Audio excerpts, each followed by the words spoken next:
လေ့ကျင့်ခန်းနောက်ဆုံးတစ်မျိုးကတော့ plan exercise ဖြစ်ပါတယ်။သူကတော့ခန္ဓာကိုယ်တစ်ကိုယ်လုံးမှာရှိတဲ့ဗိုက်ကြွက်သားတွေပခုံးကြွက်သားတွေအောက်ပိုင်းကြွက်သားတွေအတွက်ထိရောက်တဲ့လေ့ကျင့်ခန်းပါ။အရင်ဆုံးလက်နှစ်ဖက်ဒူးကောနှစ်ဖက်ကိုထောက်လိုက်ပါမယ်။ကိုယ့်ရဲ့လက်ဖက်နှောက်နဲ့ပခုံးတွေကတစ်ဖြောင့်တည်းဖြစ်နေရပါမယ်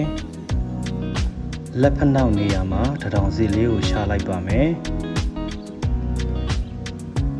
ကိုယ့်ရဲ့ခန္ဓာကိုယ်ကအနောက်ကိုအရင်ကြီးလည်းမရောက်ရပါဘူးအရှိကိုလည်းအရင်ကြီးလည်းမရောက်ရပါဘူးပခုံးနဲ့တစ်ဖြောင့်တည်းဖြစ်နေရပါမယ်ဦးခေါင်းကိုမမော့ထားပါနဲ့မော့ထားရင်ကျွန်တော်တို့စစ်ကြောရင်နာပါတယ်ကိုယ့်ရဲ့မျက်စိကကိုယ့်ရဲ့လက်ဖမိုးလေးကိုကြည့်ထားတဲ့အနေထားလေးမှာထားပါမယ်ပြီးရင်ဗိုက်ကြွက်သားကိုကျုံပြီးညစ်ထားပါမယ်တင်ပါအရင်ကြီးကုန်းပြီးတော့မနေရပါဘူးခါအရင်ကြီးလည်းမကောရပါဘူးကျွန်တော်တို့ခါကောလို့ရှိရင်ခါနာတတ်ပါတယ်ဘတ်ဂျက်သားကိုကျွန်တော်တို့ဆွဲကြုံပြီးတော့ညှစ်ထားရပါမယ်ခန္ဓာကိုယ်တစ်ဖြောင့်တည်းဖြစ်နေမှသာလျှင် position မှန်ကန်ပါမယ်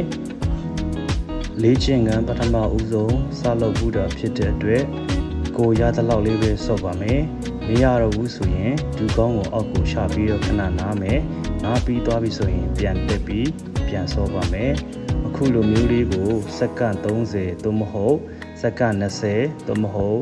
ရရင်ရသလောက်10မိနစ်အထိသွားလို့ရပါတယ်10မိနစ်ပြည့်သွားပြီဆိုရင်